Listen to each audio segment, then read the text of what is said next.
for our next presentation about the future of ACI in Mexico and Latin America.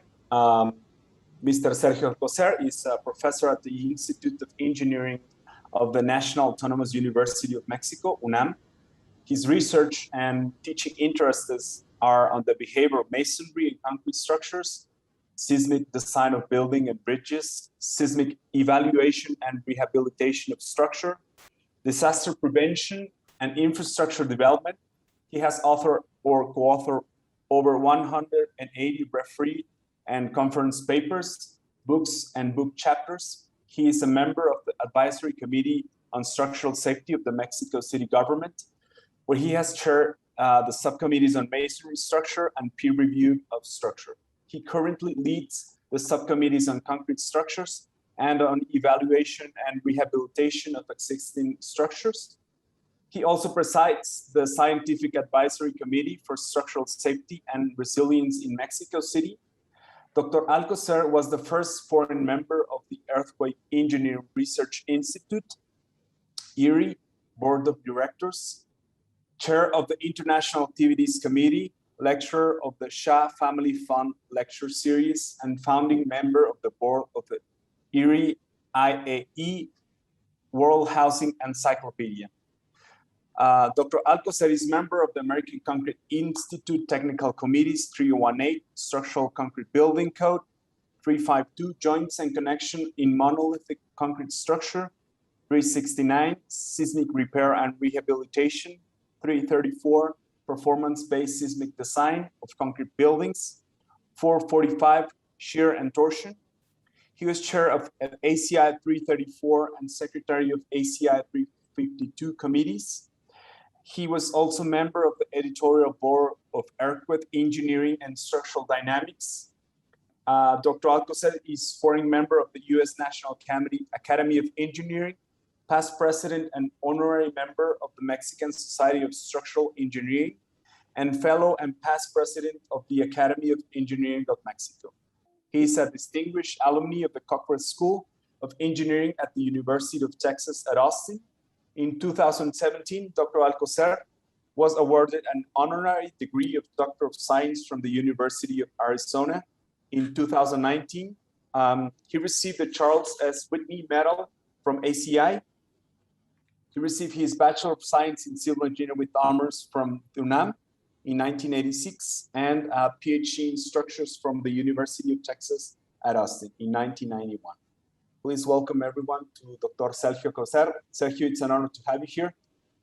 Thank you, and please continue with your presentation.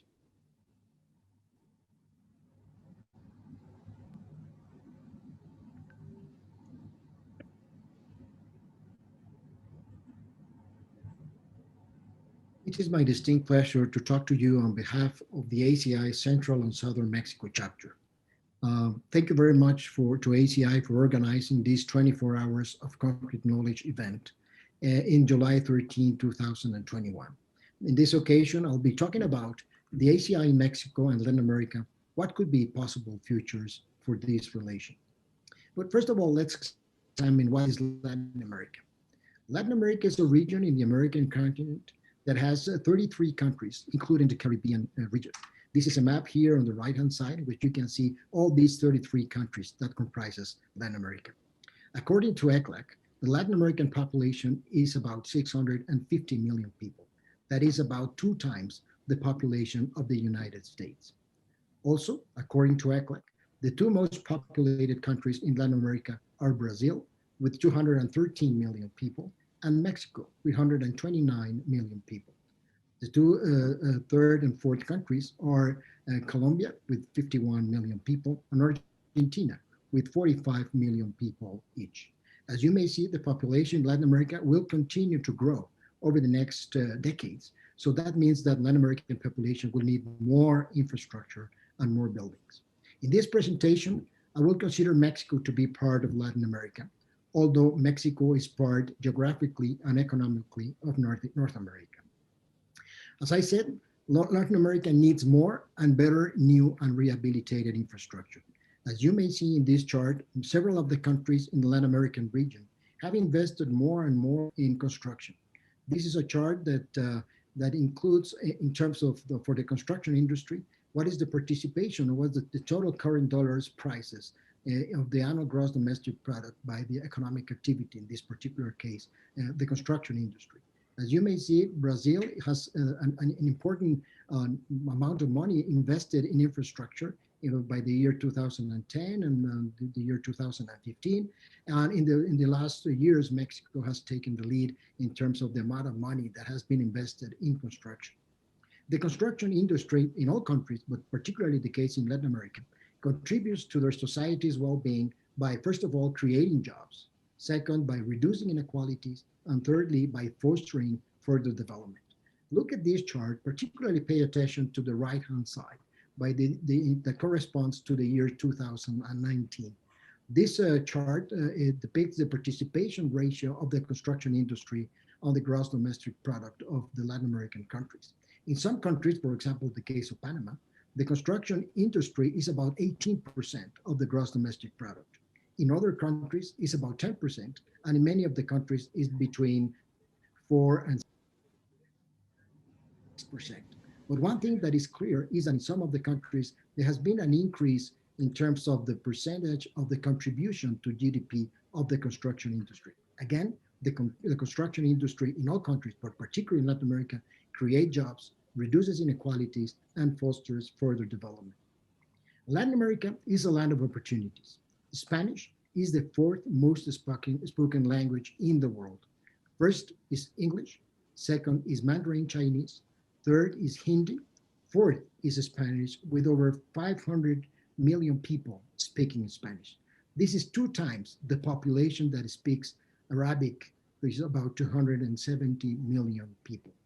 Spanish is spoken as a third language by about 60% of the population in Latin America. Portuguese is spoken by about 34% of the population, whereas the remainder 6% of the population is made up by a large variety of different languages. In terms of the competitiveness, this is a chart that was developed from the Global Competitiveness Report of the year 2019, developed by the World Economic Forum. And in this chart, a comparison is made among the different regions of the world related to different aspects. Particularly, I have highlighted the issues of infrastructure. In the case of infrastructure, Latin America and the Caribbean region are barely above the South Asian and Sub-Saharan African regions. For example, if you look at the Latin American region, the average score from 0 to 100 is 61.3, which is a little bit above the South Asia rating, which is 59.2, and also above the Sub-Saharan Africa with 45 points.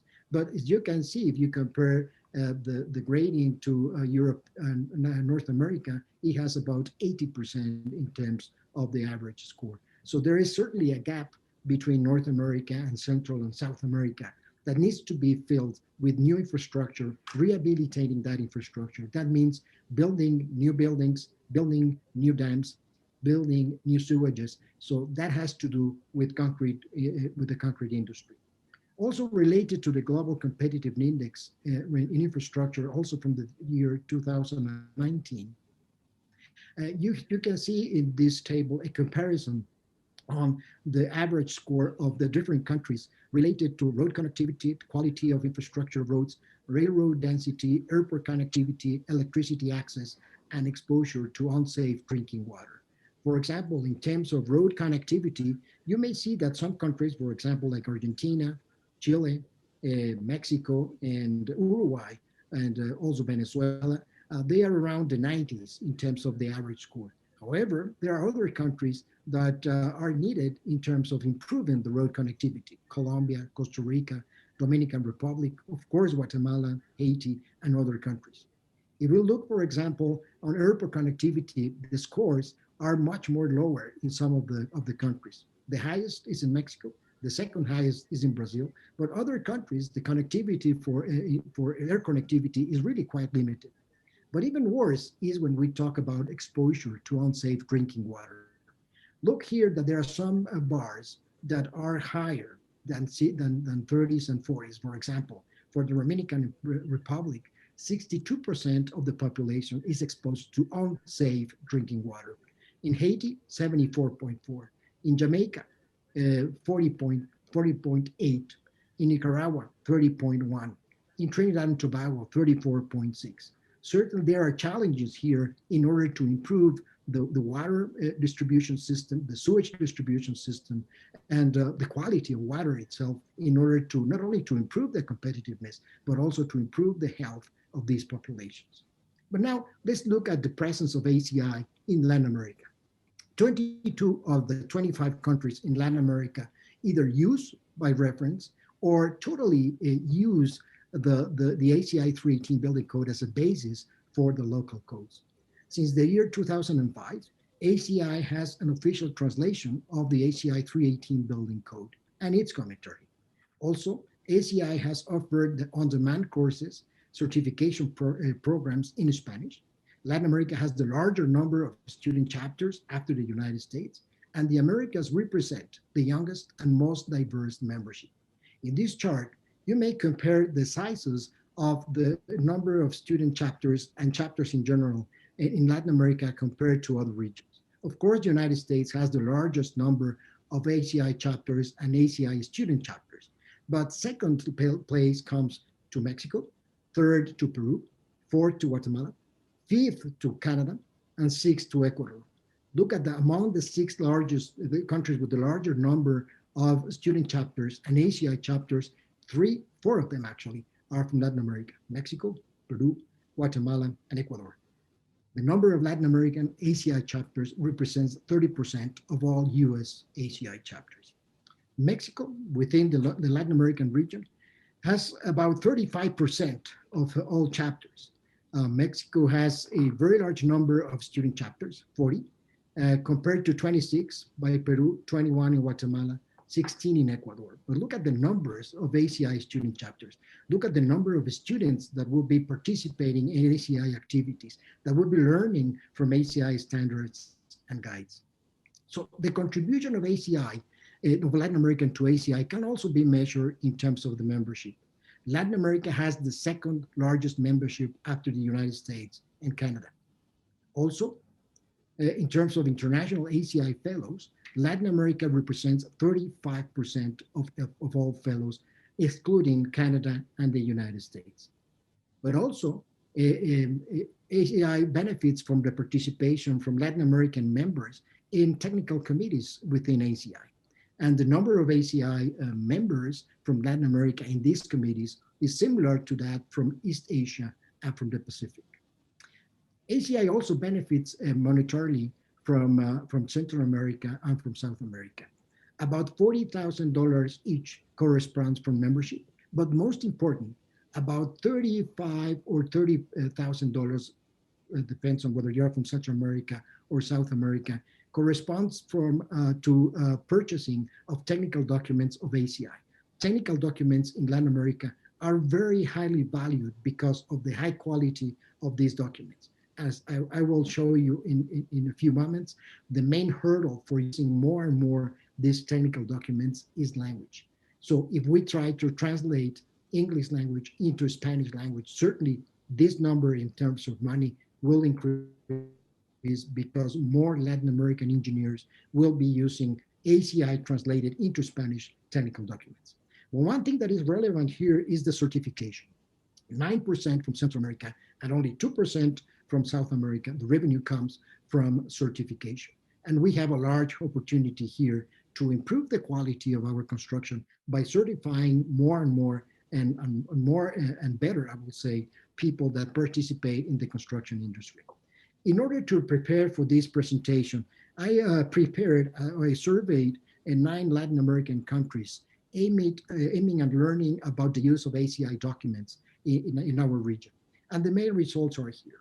60% of these countries, which comprise Brazil, Chile, Colombia, Ecuador, Mexico, Panama, Peru, Puerto Rico, and Venezuela, 60% of them, you have adopted ACI 318 by references in their local codes, with or without minor changes. But 90% of all of them have used ACI 318 as a basis for the local code. that is ACI 318, is pretty much used in Latin America as the basis for designing concrete structures. 70% of the countries uses other standards that, for example, like ACI 301, 350, or 562. That also brings attention to the importance that ACI has for engineers in Latin America by using different types of standards, not only 318. One other result that is very relevant is that 80% of the countries uses ACI guides and standards for supporting the design, construction, and inspection. One thing that is also significant is that in 60% of the countries, ACI certification is not required. That means that there is a large opportunity here for ACI to fulfill the certification needed in order to improve and to professionalize the construction industry in Latin America. But Latin America should not be thought to be granted for ACI. In these 50% of the countries, they use other standards from other regions and from other countries, particularly Eurocodes. So the ACI wants Latin American countries to use ACI products and services. ACI has to pay more attention to Latin America. Otherwise, Latin American countries will look for other standards, for example, like Eurocodes. Now, Latin American industry, construction industry, has improved over the years. We're using more and more high strength materials, recycled aggregate concretes, and sustainability requirements in our projects. So we are moving along the way that ACI is also moving. We are not lagging behind, but we want to strive. We strive for being close to ACI as possible. So I asked in this survey that, in their opinion, what was the most significant hurdle for using or adopting ACI products in your country? And the responses were, products were very expensive, 30% of the responses. Lack of dissemination of knowledge about products, other 30%. Language, 30%. And comfort with their local codes, 10%. The first three are pretty relevant. They are related to cost, they are related to dissemination of knowledge, and they are related to Spanish or English documents. So I asked what could be done to improve the presence of ACI in Latin America. And these are I would say, the responses that represent all the answers that I got in the survey. The first of all is that we need larger number of publications in Spanish. We need more certification programs and more courses also taught in Spanish. We need to improve the linkage between ACI with Latin American universities and technical societies in our own countries. For example, the structural engineering societies in Latin America. We need to implement different types of membership with lower fares so that we have more members from Latin American countries to ACI. And certainly we need to develop publications focused on the Latin American engineering and construction practices. So in order to finish my talk, I would like to present some recommendations. First of all, I am positive that Latin America is ACI's next frontier. There is no doubt. Latin America offers the largest opportunities for ACI products and services to be used, to be implemented, to be taught, to be used. So Latin America is an open opportunity and market for ACI products and services. The concrete industry in Latin America is larger and more mature than the steel industry. There is no competition in Latin America between the concrete industry and the steel industry. So there is an obvious choice for ACI to work more with Latin America. So let me offer some recommendations. I think that we need an ad hoc ACI Latin American strategy to be developed and overseen by the ACI Board of Directors. And a strategy that should include new types of membership with lower fares, a dissemination of ACI products and services in Spanish. We need the great product that has been produced recently by ACI 318 Plus to be translated into Spanish if possible. Translation of ACI documents, courses in Spanish, certification programs in Spanish. And we need to do better outreach to Latin American universities and technical societies. These are just few of the ideas that should be included in this strategy, and a strategy that has to be developed specifically for Latin American countries if ACI wants to be part of Latin America. Finally, we need a regional office. We need an ACI office that should be created in a country like Mexico. Why Mexico? because Mexico is the largest economy in the Spanish-speaking world, including Spain. Mexico is by far the largest country in terms of its population, 129 million people, compared, for example, to Colombia and Argentina, that together are 99 million people. Mexico has had a very close relation to ACI. It has 4 chapters and 40 student chapters. Certainly Mexico should be the location where a new ACI office is established in order to work with the region with this strategy that ought to be developed by the ACI Board of Directors. Thank you very much for the opportunity. I hope I have conveyed my message. We need more ACI in Latin America. We need more Latin America in ACI. Thank you very much.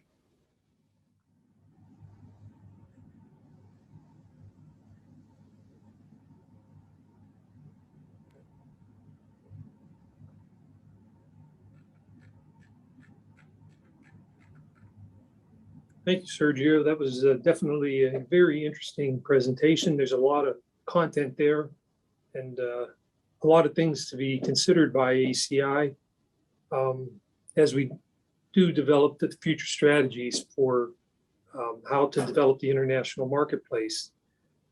Something comes to mind. I have a question here. It seems to me that this might be a good topic to bring up at the IAC, the International Advisory Committee. Would it be okay to share your video with the members there to have a talk about, what next steps are for, your call to a new strategy?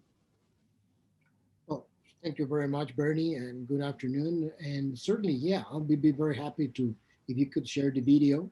And I think that will bring some discussion within IAC and perhaps the board of directors.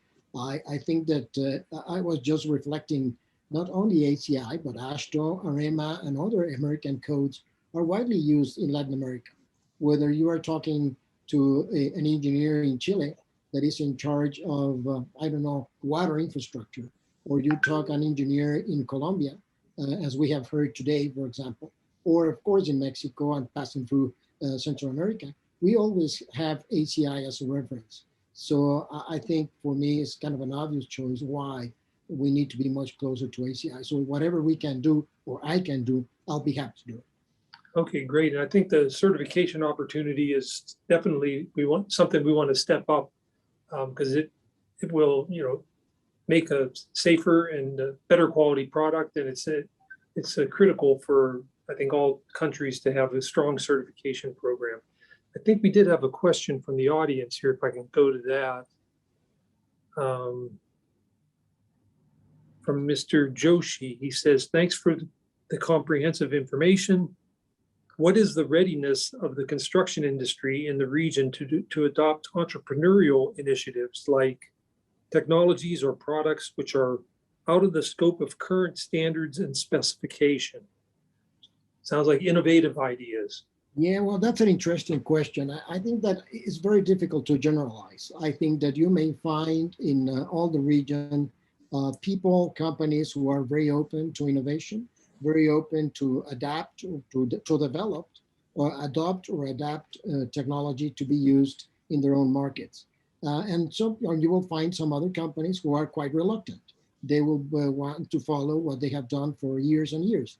So, but I think that in general, particularly with the new generation of engineers being more open to innovation, I think we will see more companies in Latin America, construction companies, design companies, inspection companies, which will be more interested in adopting new technologies. And we have seen these in emerging technologies. Now you have companies who are using drones for their everyday operation, which was something that didn't occur not only 2 years ago, let's say 1 year ago. And perhaps this was due to COVID, that they have to change the way they have been working in their offices, and they have to be present in the field when they were allowed to, but without having a human presence. So that's, you are seeing more and more technologies being deployed in the Latin American construction industry, and I think that's a trend that will not stop in the years to come. Okay, thank you. I have another question. It says, do you see an opportunity to unify a concrete building code throughout Latin America, similar to a European FIB model code for new construction and for repair of existing structures. And that's I think an idea that has been floating around for many years, at least a couple of decades. And every time that there is an effort in this, something happens and the effort doesn't produce anything else than just a bunch of presentations and meetings. I wouldn't go into that direction. I think it's important for the Latin American industry, construction industry, to improve its competences, to be more competitive, not only between countries, but even inside our own countries. And by using better standards, whether they are produced in our own countries or in the United States or another country, I think this is what we need to do, because otherwise we'll be producing infrastructure and buildings which are substandard, and they are not. They don't have the quality, they don't have the security, the safety, they don't have the durability that our societies demand. So I wouldn't spend too much time trying to have a Latin American construction or concrete code, and rather having a more hemispherical approach on using standards like ACI, and perhaps eventually we will come up with a Latin American concrete code, but I wouldn't go into that direction. I think it will be spending too much time with little progress. Okay, thank you. And here's another question. How is the awareness about CO2 footprint of the construction industry and adaptability to low CO2 products that may be at a higher cost? Well, that's a very interesting question too. And again, it cannot be generalized. If you talk to very large contractors, you talk to governments who are interested in reducing the effects of climate change to mitigate and adapt to climate change, they will produce projects, or they will ask for projects in which the CO2 carbon print is quite reduced. That's not the case in small countries or for small projects in which this might not be necessary, or people, the developers, are not aware of the importance of this subject. So we are seeing more and more in the construction industry in general in Latin America, more awareness of this. We are including, for example, in the Mexico City Building Code, which I'm in charge of, a chapter on sustainability, pretty much follow what 318 has been doing in that regard. And this could be a parallel effort that could be developed within Mexico and other countries, and try to start talking about sustainability in a more formal way. Alma mentioned today different ways for measuring durability, but those are the kind of things that we need to include when we talk about sustainability and resilience in our projects. And we need to teach our engineers how to calculate, how to use those tools. So it's not only that we need to have better requirements and better standards, but also we need to outreach our engineers and our students in order for them to understand what are the tools, what are the scope of those tools, so that they can use them properly. So I wouldn't say that we are starting from scratch. I think that we are doing a good progress, but we need to move much faster. Thank you, Sergio. That certainly seems to be some good opportunities there. We'll be discussing in the future. With that, I don't think there's any more questions. Let me check. One more. How can I become an ACI member, and how can I know or decide which kind of membership is suitable to me? Well, the ACI website is quite self-explanatory, I think. If you go to the membership tab, there is an explanation on the different grades of membership. I will encourage you to look at the website, but also I will encourage the professors who are attending today this seminar to have their students become ACI members, e-members, student members. This is a free membership, and they have access to a wide number of publications. And this is the best way to start as a member, to be a student member, and then to get the feel, to get the appreciation of why ACI is so important in terms of the quality of knowledge that is developed and disseminated through ACI. Thank you, Sergio. Carol, do you have anything to add, or did Sergio do a good job answering that question? Thank you. No, that was fine. I was just going to add the link for the website. Okay, thank you. Mm-hmm. So that about takes our time up. Armando, do you have any closing words for the Central and Southern Mexico chapter? I'm just very happy to be part of this. Very excited to share this evening with Sergio and Alma, and very excited to what's forward for the ACI. So thank you, everyone, and thank you, Bernie, for your time. You're very welcome, and I think we're going to move slightly to the south here and end up in Guatemala is the next stop. So thank you, Mexico. We're going to return to Mexico to talk to some other folks in a bit, but thanks for the Central and Southern Mexico chapter and their presentations. Thank you.